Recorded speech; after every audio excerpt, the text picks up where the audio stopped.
Buenos días, hermanos.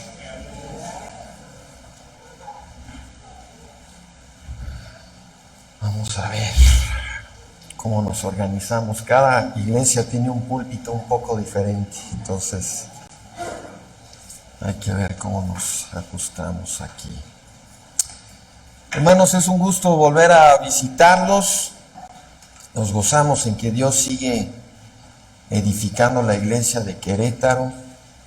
Nos gozamos en ver caras nuevas, también caras que hemos visto aquí ya desde hace años, que conocemos de hace años.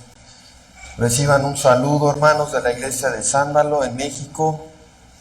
Les puedo decir que están en nuestras oraciones, todos ustedes, la iglesia de Querétaro, y también están en nuestras oraciones otras congregaciones que vemos representadas aquí, como los hermanos de Aguascalientes, y si no me equivoco, por aquí hay hermanos de Morelia, por aquí hay hermanos de Irapuato también.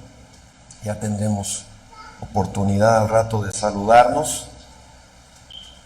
Hay muchos hermanos aquí más calificados, mejor preparados que este pobre predicador para traerles el mensaje de hoy. Pero confiamos que el Señor hará la obra a pesar del instrumento humano. En esta primera hora vamos a pasar tiempo en el libro de Job, donde leímos apenas. Y el pasaje central es uno de estos textos que muchos hemos leído, pero a veces no nos cae el 20 de lo que hay aquí, o lo que implica para nosotros. En parte, la clave para entender el versículo 10, que vamos a volver a leer en un momento, está ligado a la traducción.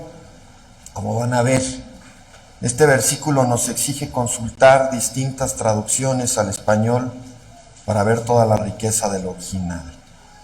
Pero vamos a comenzar leyendo de la versión 60, la Reina Valera 60, y después vamos a ver otras traducciones después de orar. Entonces, Job 42:10. ¿Está bien el micrófono, hermanos? ¿Lo debo de subir o lo debo de...? Ah, ¿está bien? Ok. Job 42:10 dice: Y quitó Jehová la aflicción de Job cuando él hubo orado por sus amigos. Vamos a orar. Padre, estamos aquí reunidos otro domingo, este comienzo de año, alabándote, gozándonos en tu iglesia, en tu obra, en tu presencia, Padre. Estamos aquí profundamente necesitados de tu ayuda, de tu gracia. Padre, sabemos y reconocemos que aquí nada va a pasar sin tu ayuda, sin tu gracia. Nadie va a ser edificado, nadie va a ser cambiado, transformado sin tu obra, sin tu poder, sin el Espíritu Santo obrando entre nosotros. Entonces, Padre, te pedimos que nos sostengas, que tu Espíritu Santo obre en cada uno de nosotros, haciendo las aplicaciones de lo que vamos a ver en nuestros corazones, en nuestras vidas. Ayúdanos, Padre, a pensar profundamente en lo que nos has dejado aquí en tu palabra. Y ayúdanos, Padre, a no pensar que lo que vamos a escuchar es para el vecino, para el prójimo. No, Padre, ayúdanos a considerarnos a nosotros mismos. ¿Cómo es que yo he de vivir esto? ¿Cómo es que yo he de aplicarme esta palabra y vivir en mayor obediencia con tu ayuda? Te pedimos todo esto, nos ponemos en tus manos, en el nombre de Cristo Jesús. Amén. Bien, hermanos. Confío que todos están familiarizados con la vida de Job, con el libro de Job, pero para refrescar la memoria un poco vamos a resumir la historia muy rápidamente, muy brevemente. Nuestro texto viene al final del libro y recordarán que al comienzo del libro, la vida de Job era feliz, pacífica y próspera en todo sentido. Cualquiera envidiaría a Job. Cualquiera quisiera estar en sus zapatos si viéramos esa descripción de Job al inicio del libro. Pero sabemos que en un periodo muy breve, esa vida que podríamos considerar envidiable se enfrentó a una gran catástrofe. Job se quedó sin nada, en un abrir y cerrar de ojos, sin su esposa, sin sus hijos, sin su riqueza, sin su estatus en el mundo, sin su reputación, sin su salud. Job llegó a un momento en el que solo le quedaba su vida y su relación con Dios. Su vida y su relación con Dios. En un sentido, cada creyente debería estar preparado para eso. Si Dios ordenara que pierdas todo en esta vida, debe ser suficiente para ti tu relación con Él para perseverar y continuar aquí el tiempo que Él determine hasta el fin de tus días en este mundo. Dios permitió que el diablo le quitara todo a Job, salvo su vida y su relación con Él. Hasta sus amigos lo abandonaron. No físicamente, porque al menos 3 de ellos sí lo visitaron, pero lo abandonaron espiritualmente. Espiritualmente sí lo abandonaron. De hecho, gran parte del libro nos muestra o nos narra a los amigos de Job interpretando mal lo que le sucedió, juzgándolo duramente.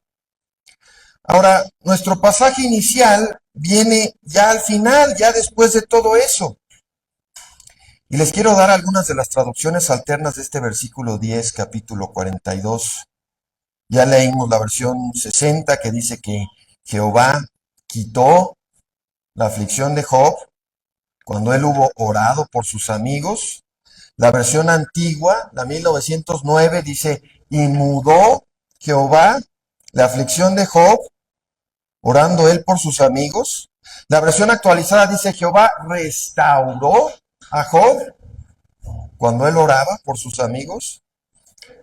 Pero les quiero leer la versión King James en inglés, con la traducción del hermano Mark, que dice así, y el Señor tornó la cautividad de Job cuando oró por sus amigos. Esa creo que es la mejor traducción, se alinea mejor con el original hebreo y se alinea mejor con la traducción de la Septuaginta al griego, que contiene literalmente estas palabras de tornar y cautividad.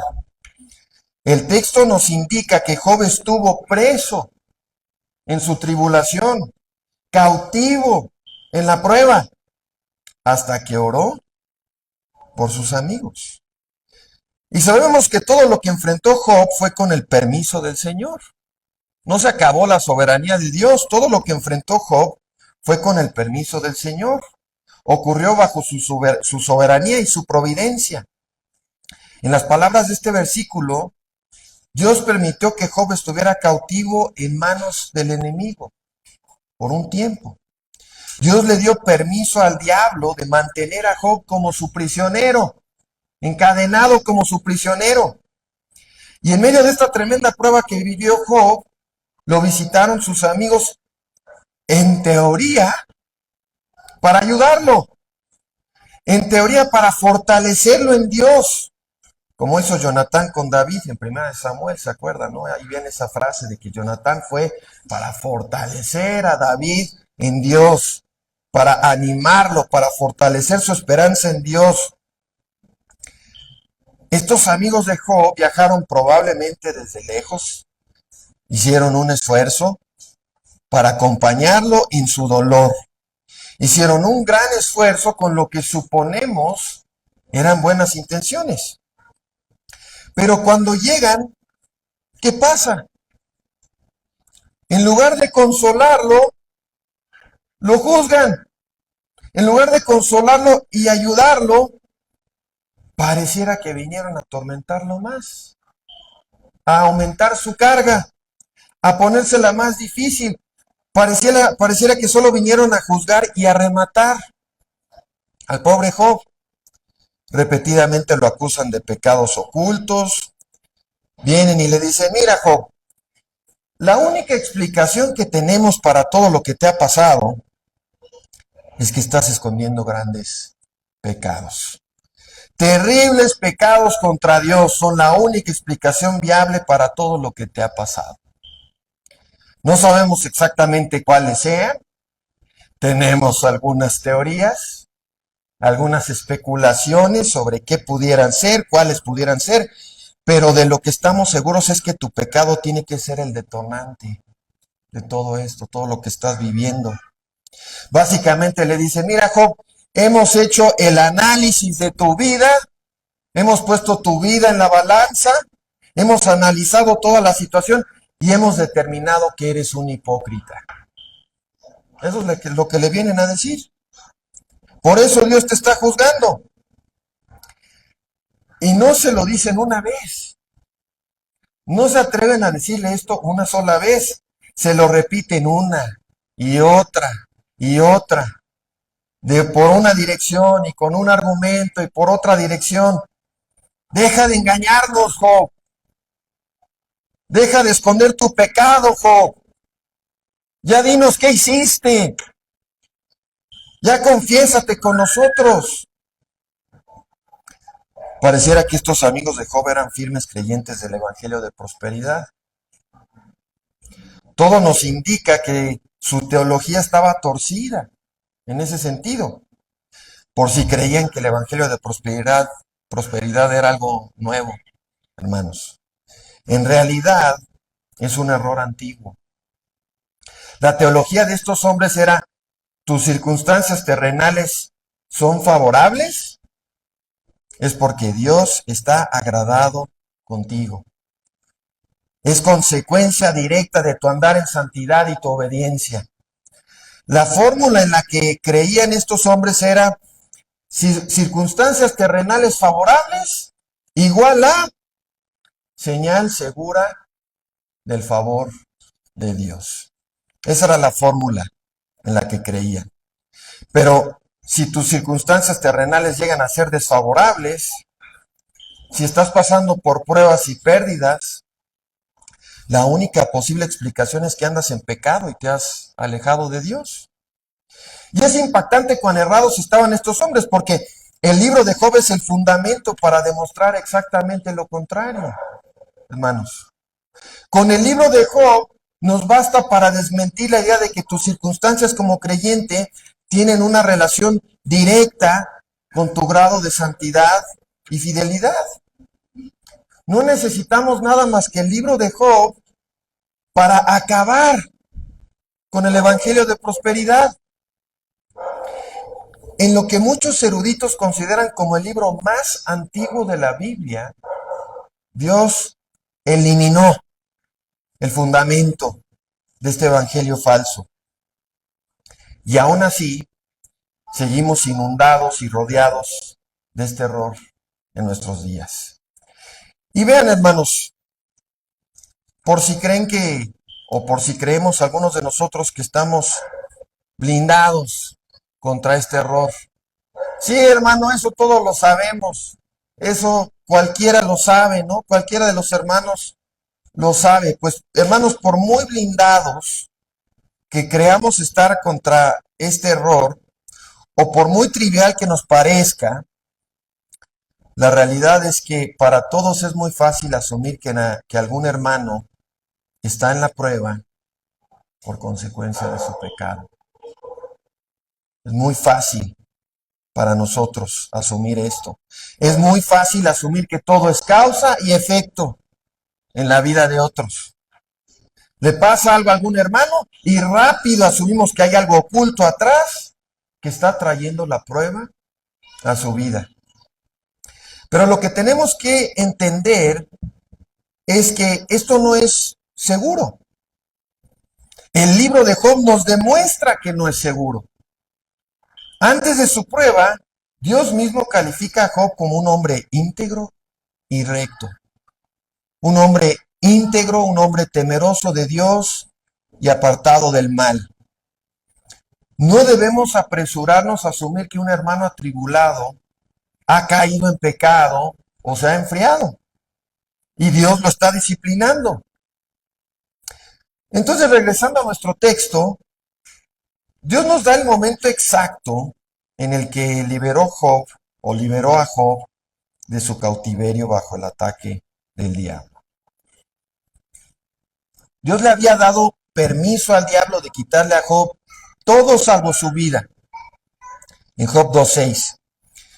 Y el pasaje al final del libro que ya leímos nos dice que cuando Job oró, Dios quitó su aflicción.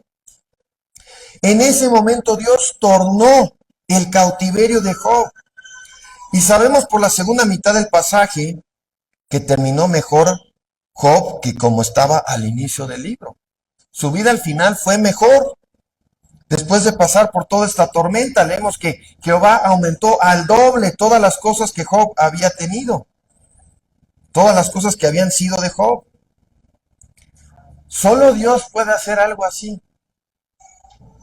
Y es importante recordar que el mismo Dios que anuló el cautiverio de Job y lo restauró, ordena las cosas en nuestras vidas. Controla hasta el más mínimo detalle, encaminándolo para nuestro bien eterno, si somos verdaderamente sus hijos. El libro de Job es como si fuera una exposición detallada de la promesa, la famosa promesa de Romanos 8:28. Todas las cosas ayudan a bien a los que son llamados conforme a su propósito. O podríamos decirlo al revés, es como si Romanos 8:28 fuera un resumen del libro de Job. Y por eso siempre debemos regresar a lo que Dios hizo con Job cuando estamos pasando por tormentas y tribulaciones, hermanos. Muy bien, pues esa fue la introducción, una breve introducción. En lo que nos vamos a enfocar el resto de esta primera hora es en lo que frenó y detonó el cambio en la terrible tormenta por la que pasó Job. Job estaba en la situación más terrible de su vida y según nuestro pasaje, su oración por los amigos que se comportaron más como sus enemigos marcó el final de la providencia oscura que estaba viviendo. Vamos a ver, hermanos, qué podemos aprender nosotros de esto. ¿Cómo podemos aplicar esto a nuestras vidas? Yo supongo que todos entendemos que debemos orar diariamente por otros. Es algo muy básico, es algo que en teoría todo creyente entiende. Especialmente debemos orar por otros hermanos. Este es un deber y es un privilegio del creyente. Cada creyente debería estar orando por otros como un patrón de vida. No de vez en cuando, no cuando me acuerdo, no un día a la semana. Esto debería ser un patrón en tu vida. Uno de los primeros ejemplos que vemos de esto en la Biblia es el de Abraham, intercediendo a favor de Lot, cuando Dios le comunica su decisión de destruir a Sodoma y Gomorra. Y lo que debemos entender acerca de la oración es que la oración no cambia a Dios, pero sí es un medio que Dios usa en su providencia. Nuestras oraciones están dentro del plan y la maquinaria eterna de Dios, dentro del plan eterno de Dios. La oración es una especie de paradoja para nosotros. Es como los predicadores. Los predicadores no pueden salvar a nadie. Un predicador no puede salvar a nadie, pero Dios usa el medio de la predicación para salvar, según Romanos 10:4 y 1 Corintios 1:21. Y la Biblia está llena de ejemplos de creyentes ejerciendo este privilegio y esta obligación de orar a favor de otros. Leemos las palabras del profeta Samuel en 1 Samuel 12:23. Dice: lejos esté de mí pecar contra Jehová, dejando de rogar por ustedes. Por si alguno tenía la duda sobre este deber, Por si alguno de nosotros pensaba que esto es un asunto opcional, si quiero orar de vez en cuando por los hermanos, bueno, pues está bien. No, hermanos, no es opcional, es un deber. Samuel identifica la falta de oración por el pueblo de Dios como un pecado. En Primera de Reyes 8, Salomón ora incluso por generaciones venideras en Israel, personas que aún no habían nacido. Salomón oraba por ellos. Si nos vamos al Nuevo Testamento, Cristo nos marca el gran ejemplo, el ejemplo supremo. Lo vemos orando por otros como un patrón de vida. Solo les voy a mencionar algunos de los ejemplos. Está su oración sacerdotal en el capítulo 17 de Juan. Está su oración por Pedro en Lucas 22, cuando Satanás pide permiso para zarandearlo, muy parecido a lo que pasó con Job. Y otro tremendo ejemplo es su oración por los que lo crucificaron. En Lucas 23, una de las oraciones más increíbles que nos marca un ejemplo, un patrón a cada creyente. Padre, perdónalos, no saben lo que hacen. Algo que Esteban imita. Esteban nos muestra que hemos de imitar esto nosotros, cada creyente. Esteban lo imita después en su martirio, en Hechos 6. Pero no vamos a detenernos con los ejemplos, hermanos. Solo cierro la lista con Pablo en el Nuevo Testamento, quien, si no me equivoco, en todas sus cartas y epístolas menciona sus oraciones a favor de los destinatarios. Su fidelidad, la fidelidad de Pablo en este asunto de orar por otros, le permite decirles a los creyentes de la iglesia en Roma, en Romanos 1:9, Dios me es testigo de que sin cesar me acuerdo de ustedes siempre en mis oraciones. Hermanos, todos tenemos este mandamiento directo de orar unos por otros.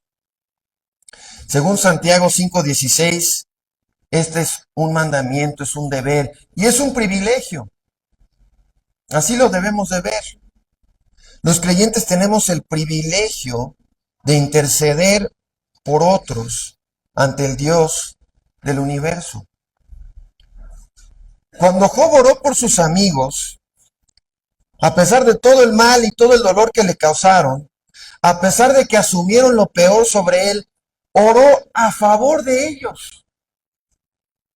No oró porque Dios los disciplinara, ni que los apartara de él y se los llevara, ni porque él fuera vindicado y justificado. Dios, vindícame. Dios, muestra que soy justo ante las acusaciones de los demás. Job oró a favor de sus amigos, en pro de ellos. En resumen, lo que Dios pide por ellos es que Dios los bendiga. Pide que Dios los bendiga. Que los bendiga con su perdón, que los bendiga con su misericordia, que sean aceptos por Dios mismo. Eso lo deja muy claro en el versículo 8 del capítulo 42.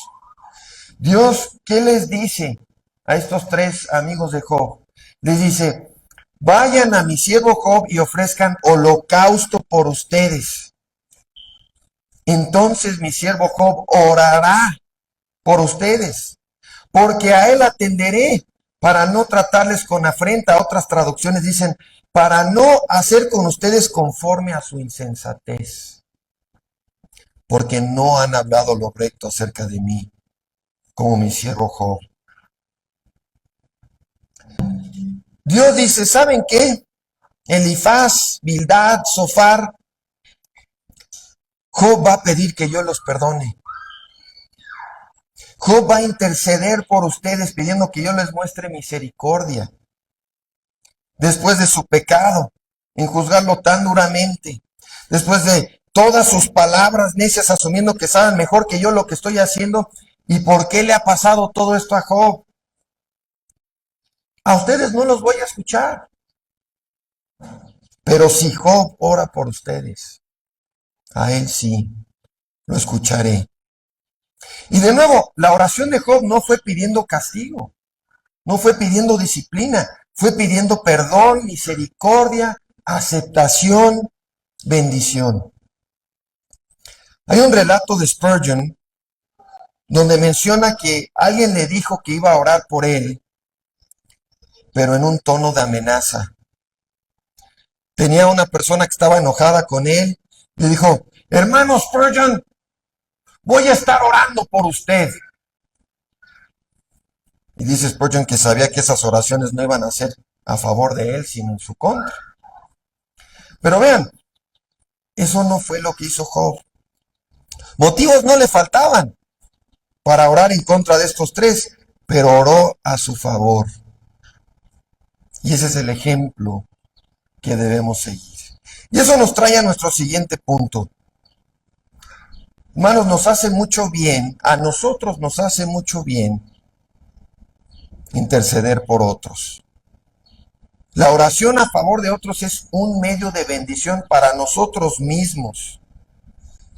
Este es uno de los puntos y lecciones centrales del pasaje que estamos considerando. Dios tornó la cautividad de Job cuando oró por sus amigos. Orar por otros le hace bien a tu propia alma. A nuestra propia alma le hace bien. Nos obliga a reconocer que no somos el centro del universo. Nos obliga a combatir nuestro egoísmo y nos convierte en los siervos de los demás que deberíamos ser, que todos deberíamos ser. Hermanos, pocas veces servimos a otros como debiéramos. Pocas veces amamos al prójimo como nos amamos a nosotros mismos. Pero verdadera oración por otros es servicio. Hay personas que nunca lo han visto así, nunca se han percatado de esto. Verdadera oración e intercesión a favor de otros es uno de los servicios más grandes que puedes realizar por tu prójimo. La oración es una muestra de amor verdadero, más valioso que dinero y tal vez más valioso que cualquier otra cosa que puedas dar, por múltiples razones. Pero les voy a dar dos razones para esto. La primera es que está siendo un medio para que el Creador omnipotente bendiga a esa persona y le haga bien. Estás disponiéndote por medio de la oración a ser un medio para que Dios bendiga a la otra persona. La segunda es que la oración es secreta. La oración es secreta. No hay aplausos en la oración. Por eso decía que la oración nos transforma en los siervos de los demás que todos debemos ser. Porque con la excepción de oraciones públicas, la oración siempre es algo secreto que no te va a traer agradecimiento ni reflectores. La otra persona ni siquiera va a saber que oraste por él o por ella, a menos que tú se lo digas. Es algo que solo será revelado en el cielo. Y no estamos diciendo que no sea bueno en ciertas circunstancias acercarte a un hermano caído, desanimado, y hacerle saber que estás orando por él o por ella. Pero la gran mayoría de nuestras oraciones van a ser secretas. Van a ser desconocidas por otros hasta que lleguemos a la eternidad.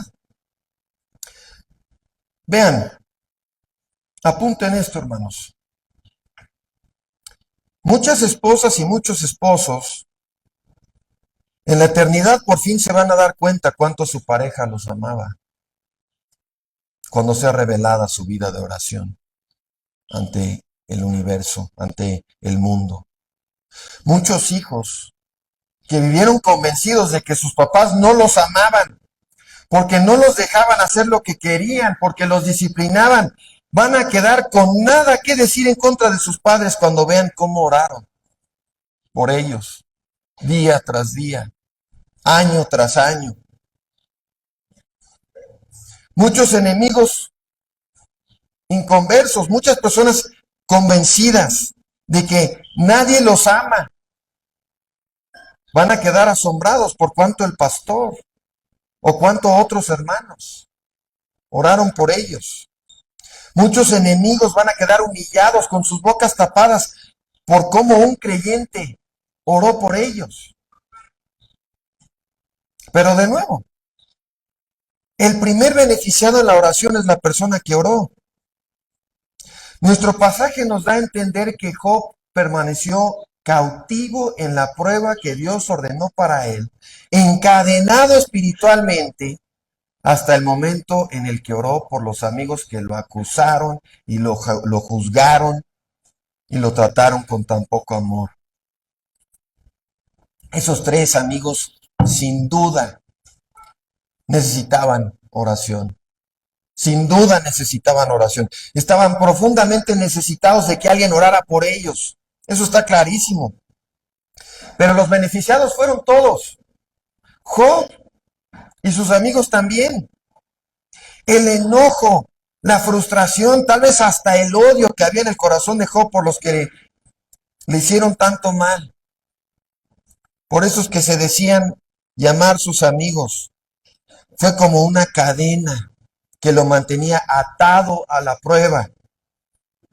Job no podía salir de la tormenta que Dios le había recetado hasta que orara por quienes lo perjudicaron.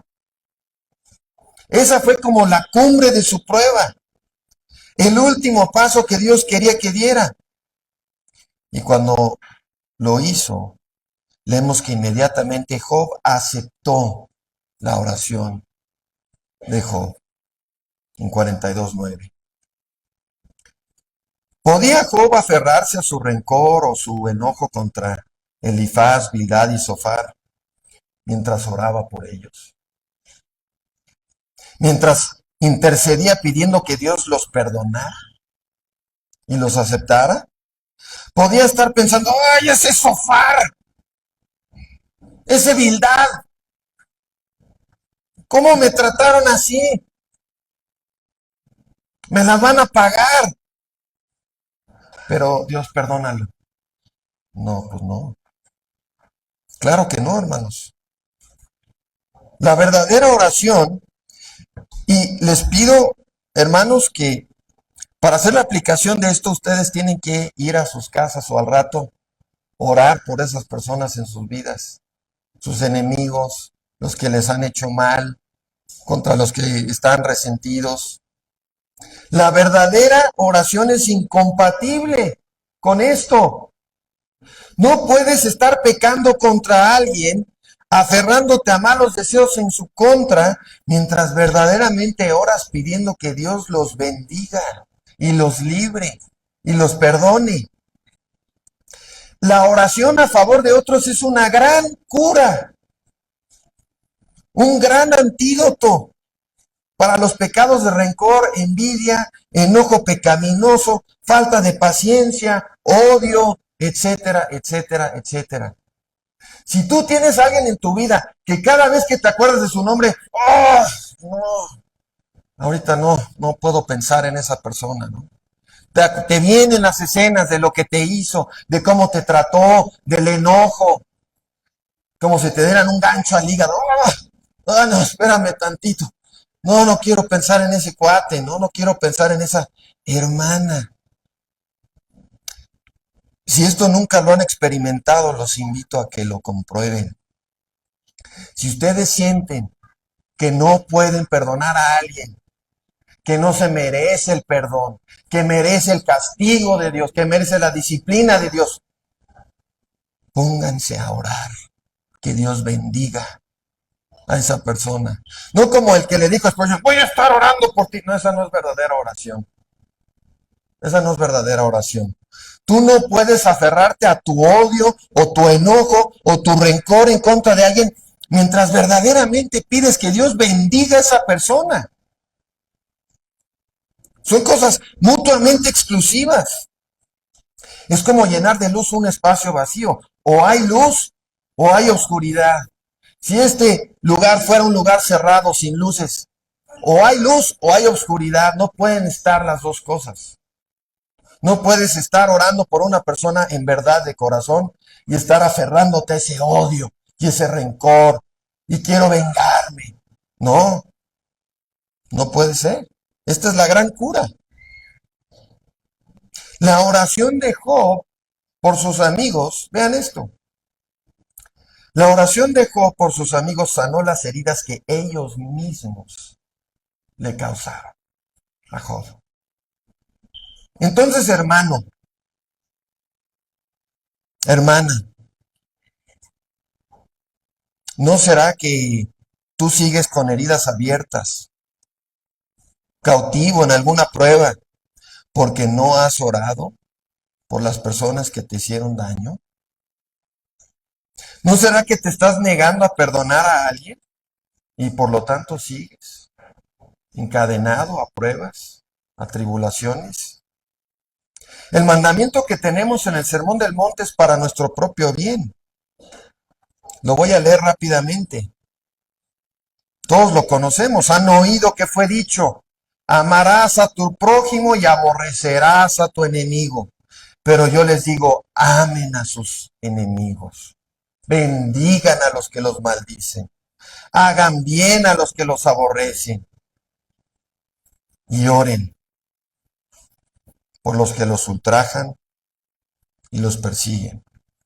Sí, hermano, eso es para los enemigos, pero no para los hermanos de la iglesia. ¿Cómo? Este es el patrón que debemos de seguir. Este es el gran reto, el gran mandamiento que todos tenemos si estamos en Cristo. No vengarnos, no cobrarnos, no guardar resentimientos y rencores y no omitir el orar por quienes nos ofenden y nos lastiman y nos dañan. Para nuestro propio bien y para gloria de nuestro Padre, porque solo con su ayuda, solo con su gracia es posible hacer esto. Y vean, hermanos, esto no aplica solo a quienes consideramos como enemigos. A veces los que nos lastiman o nos ofenden son los más cercanos, como pasó con Job. De eso vamos a hablar en la segunda hora, en el segundo tiempo. A veces nuestros amigos o nuestros líderes son los que nos lastiman. O sea, no podemos aplicar esto solo a los enemigos, al que ni le hablo, al que estaba en el tráfico y me cerró el paso y me hizo una seña ahí obscena. No, no es nada más para ellos. Esto es para hermanos. Esto es para amigos. Estos eran los amigos de Job. Aplíquenlo a los de casa, a la pareja, a la familia, a los hermanos. Les voy a contar un ejemplo, un relato del hermano Spurgeon, porque yo no tengo ninguno mejor. Les voy a leer el relato que él da de cómo esta gran cura funcionó en un evento en su vida. Dice, está él narrando un relato de otro ministro. Dice, escuché acerca de un hombre que presentó quejas contra su ministro. Y su ministro sabiamente dijo, hermano, no hablemos de esto en la calle. Te invito a mi casa y ahí me cuentas todo. O sea, esta persona quiero aclarar algunas cosas con ustedes, pastor. Estoy inconforme, necesitamos hablar. Dice, ok, no hablemos en la calle. Te invito a mi casa.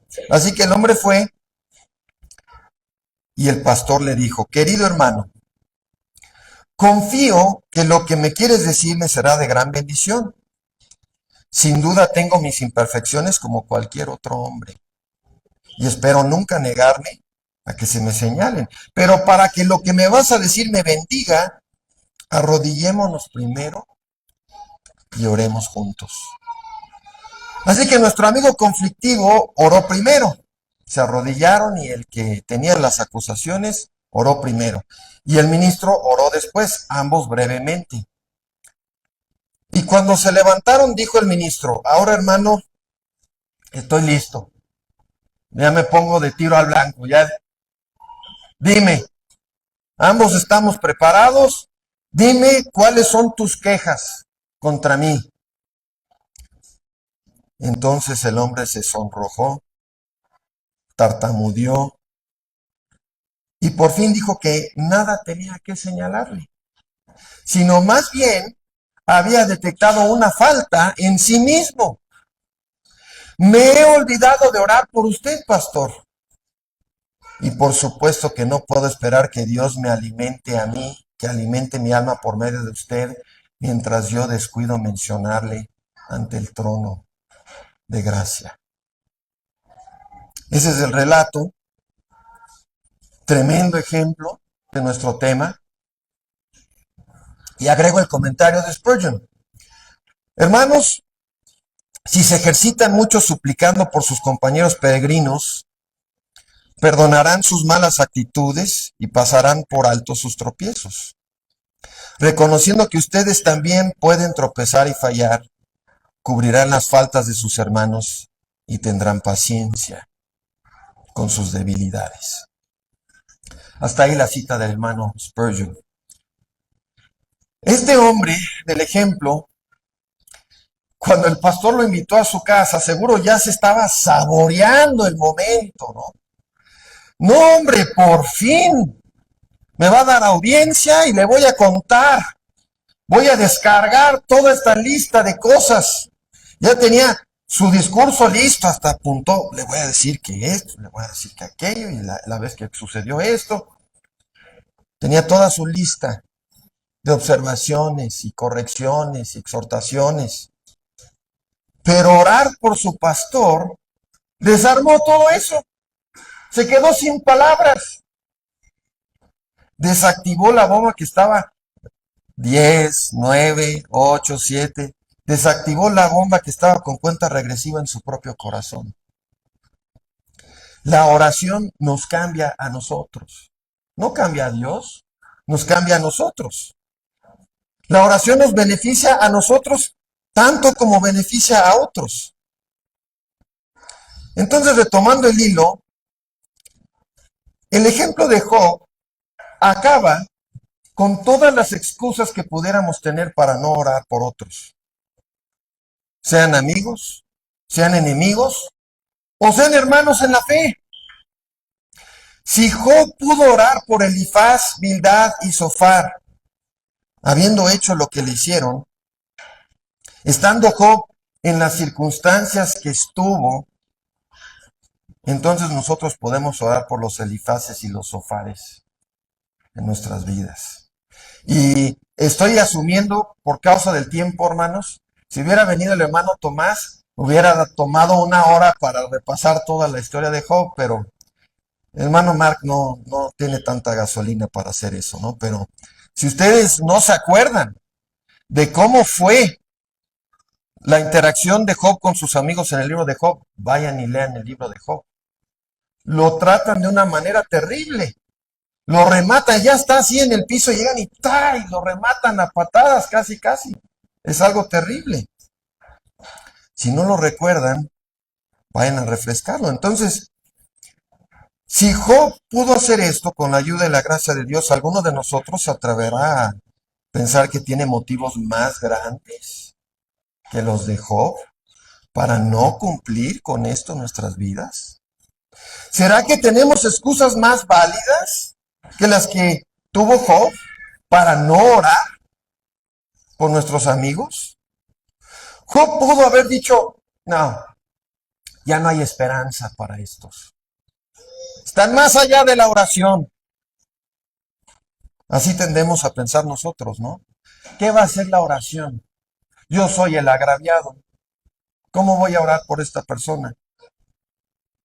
Esa es probablemente una de las excusas más comunes a las que nos aferramos cuando no queremos orar por alguien. Orar por aquel, no, hombre. Olvídalo. Ya rebasó el límite esa persona. ¿Qué esperanza puede haber para alguien así, que es capaz de hacerme lo que me hizo? Hermanos, Dios perdonó a los amigos de Job. Escuchó la intercesión de Job a su favor. Nosotros somos muy malos para juzgar quién está más allá del límite, más allá de la oración, más allá de ser alcanzado por Dios. El ejemplo de Job destruye esos argumentos. Todos somos tentados a creer, hermanos, que somos médicos forenses espirituales certificados. Llegamos así a la iglesia y tenemos nuestra placa, ¿no? Traemos la camiseta, médico forense espiritual certificado. Yo soy el policía aquí. Cuando se trata de juzgar los casos de quienes nos dañaron, no, este es un muerto espiritual. Ya me di cuenta. Mi análisis me ha llevado a esa conclusión. Pero no es así, hermanos. El ejemplo de Job nos desarma.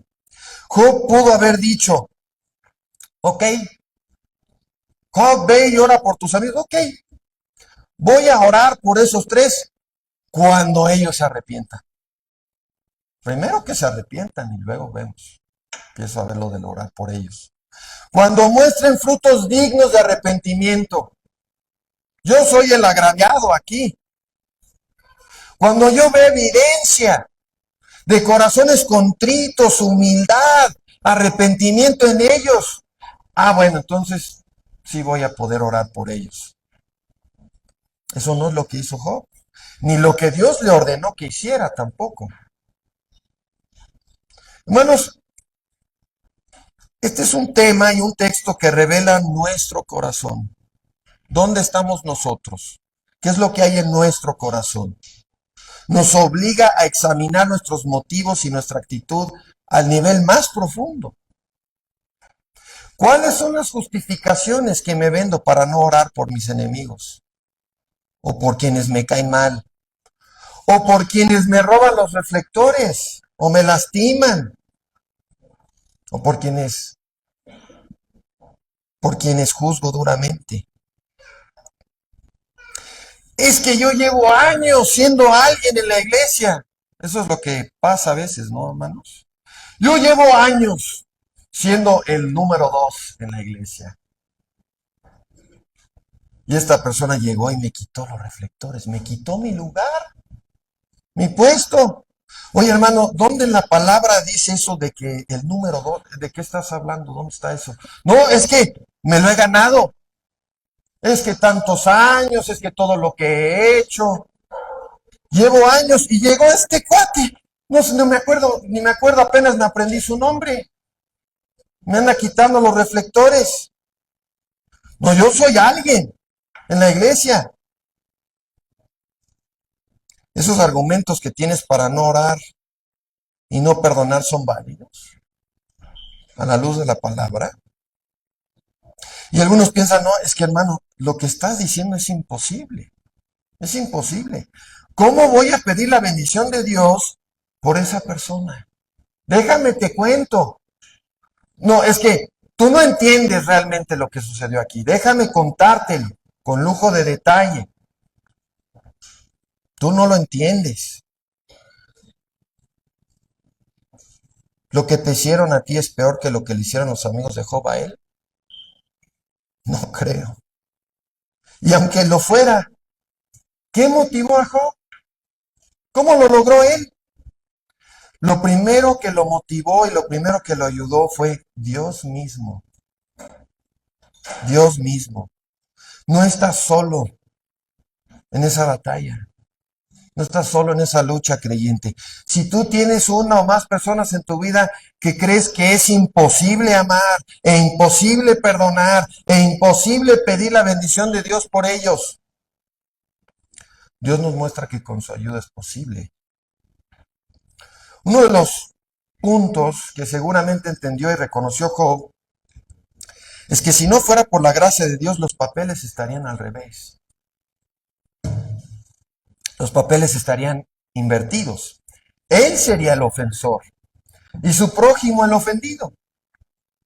Si no fuera por la gracia de Dios, nosotros podríamos estar tan necesitados de oración como lo estaban los amigos de Job, por nuestros pecados y nuestra necedad.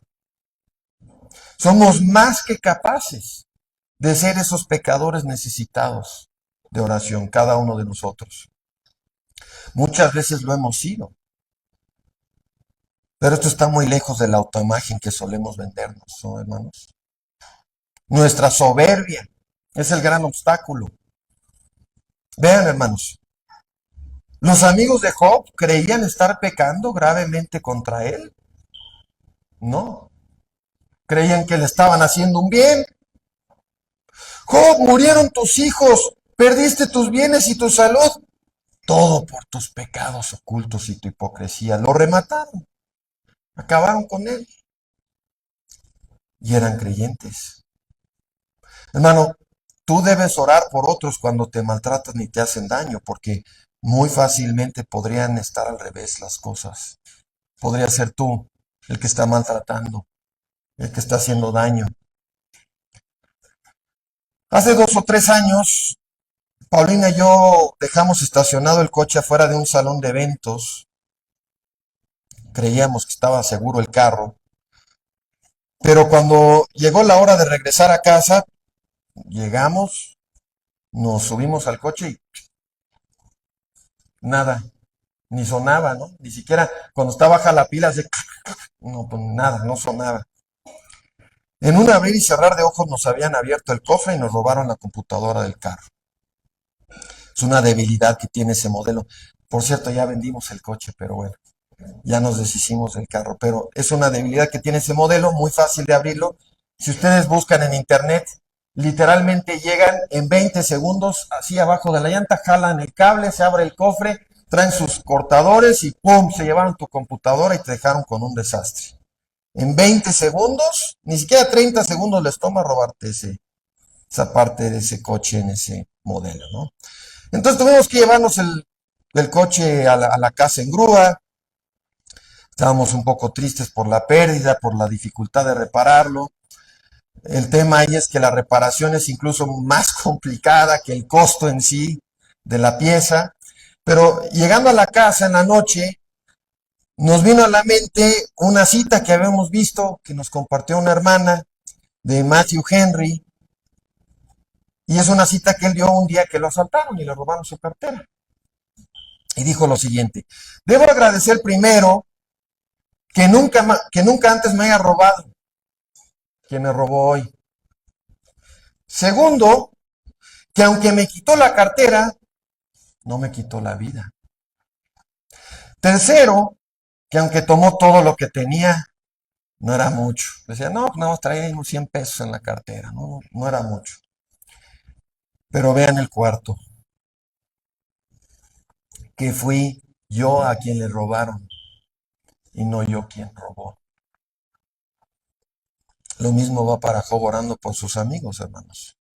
Lo mismo va cuando un hermano o quien sea nos lastima y nos ofende. Así que vamos a encaminarnos a concluir con las aplicaciones para este primer tiempo. No habrá personas en tu vida, incluso amigos y hermanos, por los que deberías empezar a orar o por los que deberías orar más. Tal vez algunos que, como los amigos de Job, ni siquiera están conscientes de lo que te han hecho, ni siquiera están conscientes de su necesidad de oración y arrepentimiento. Sí, hermano, pero la persona que me viene a la mente se identifica como creyente. ¿Cómo voy a orar por un creyente que fue capaz de hacerme X y Z? Como lo hizo Job, con la ayuda de Dios. Hermano, aún en la membresía de la iglesia tendrás conflictos con otros hermanos. Tenlo por seguro, te van a ofender. Se van a quedar cortos de tus expectativas y tú de las de ellos. Debes orar por ellos. Si tú eres un creyente, debes estar orando de manera regular por los hermanos de tu iglesia. Esto está incluido en el mandamiento de Gálatas 6:9. Dice, no nos cansemos pues de hacer el bien, porque a su tiempo cosecharemos y no desmayamos. Por lo tanto, mientras tengamos oportunidad, hagamos el bien a todos y en especial a los de la familia de la fe. Hermanos, solo la eternidad revelará cuánto hizo Dios en nuestras vidas por medio de las oraciones de otros y cuánto debemos a las oraciones de otros a favor de nosotros. ¿Cuántas veces nos ha bendecido Dios? ¿De cuántos tropiezos nos ha levantado porque otros estaban orando por nosotros? Lo sabremos en la eternidad. Entonces vuelvo a preguntar, ¿no habrá alguien en tu vida por quien te rehusas a orar? Podemos afirmar bíblicamente que nadie ama a los hermanos si no ora por ellos. Yo amo a los hermanos. ¿Estás orando por ellos? Podemos afirmar también que nadie ama a los inconversos si no ora por ellos. Una de las tareas más importantes en la evangelización es orar. Yo llegué con el vecino, le dije que estaba condenado, que estaba apartado de Dios. Ya le dije, en el día del juicio, yo ya hice mi parte, ¿no? Y oraste por él antes y después. Oraste con amor porque Dios lo trayera con amor eterno. Vemos en 1 Juan 4:20. El que no ama a su hermano a quien ha visto, ¿cómo puede amar a Dios? A quien no ha visto. Calvino dijo que el orar y interceder por otros ante Dios es el deber principal y primario del amor. Yo les he dicho a los hermanos de Sándalo que los que oran por mí me están dando lo mejor que pueden dar. Es mejor que un regalo, es mejor que cualquier otra cosa que podemos hacer los unos por los otros. ¿Creemos eso, hermanos? O sea, si el hermano llegara y mira, hermano, tengo 100,000 pesos, ando viendo a qué hermano se los doy como una ofrenda de amor. ¿Quieres los 100,000 o quieres un compromiso de que yo ore por ti? No, dame los 100,000. No, hermanos. O sea, es una pregunta seria, parece una broma, pero en verdad, ¿qué sería para nosotros más valioso? No, sí, dame los 100,000, hermano. Los 100,000 no valen nada comparado con un hermano verdaderamente orando por ti. Si un hermano se ofreciera a orar fielmente por ti o regalarte una fuerte suma, ponle más ceros a la suma. Examínalo. Nuestras oraciones son un termómetro, hermanos. Si tu vida de oración es raquítica y tú crees que eres el gran creyente, el gran creyente maduro, el gran elemento en la iglesia, el que qué haría la iglesia sin ti, y tú no tienes una verdadera vida de oración ferviente, entregada, disciplinada, no cuadra. Nuestras oraciones son un termómetro, son un indicador de la salud de nuestra alma.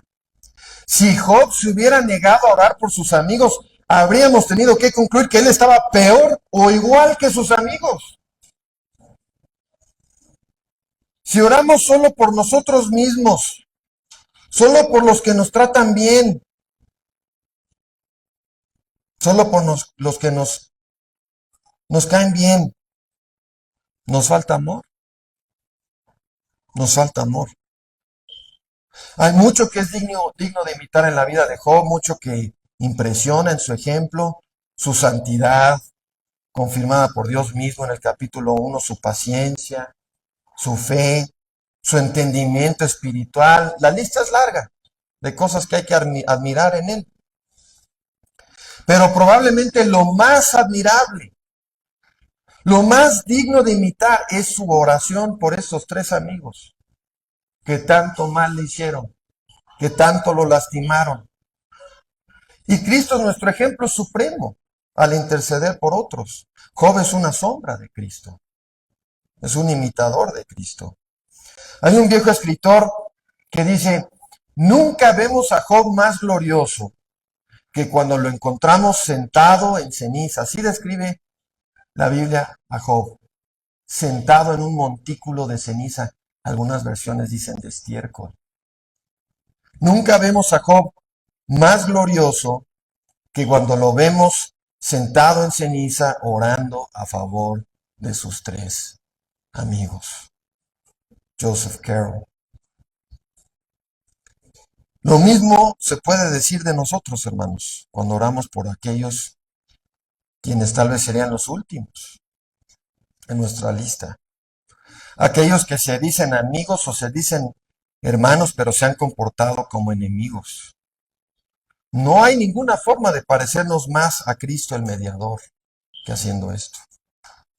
El Señor tornó la cautividad de Job cuando oró por sus amigos. ¿Por quién te falta orar, hermano? Y solo cierro con unas palabras para los que están aquí sin Cristo. Tú necesitas oración, más de lo que te imaginas, si estás aquí sin Cristo. Lo más seguro es que ni oras por ti mismo. Otros aquí son los que oran por ti. Creyentes angustiados y preocupados por tu alma. Otros ven tu necesidad que tú no ves y oran por ti. Por eso oran, porque ven tu necesidad. Si tú tienes personas orando por ti, qué gran bendición tienes. ¿Cuántos inconversos hay en este mundo por quienes nadie está orando? Tú tienes una gran bendición. Pero aún más que las oraciones de otros necesitas a Cristo como tu mediador, como tu abogado, como tu intercesor ante el Padre, como tu Salvador.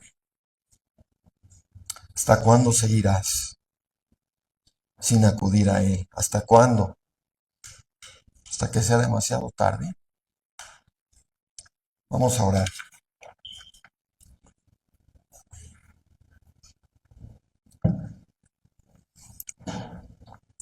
Padre, estamos aquí humillados.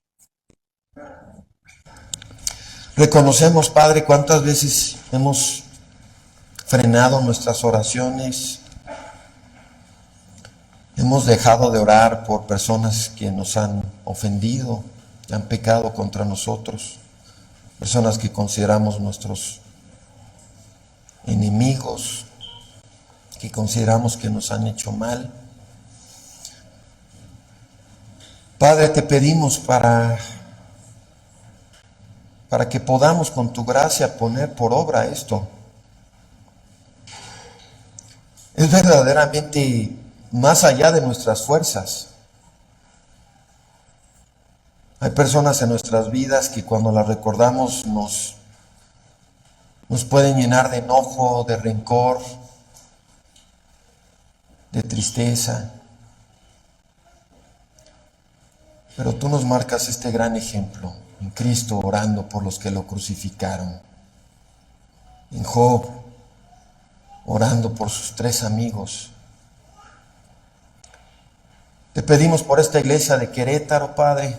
Estamos reunidos aquí celebrando este aniversario, gozándonos en todo lo que has hecho aquí, en personas que has sostenido aquí por años, en personas nuevas que has traído aquí recientemente. Te pedimos, Señor, que haya esta forma de vivir la fe, de imitar a Cristo en esta iglesia, que los hermanos se amen, que intercedan unos por otros, que sean convertidos por medio de la oración a favor de otros en los siervos que todos debemos ser, amando de verdad.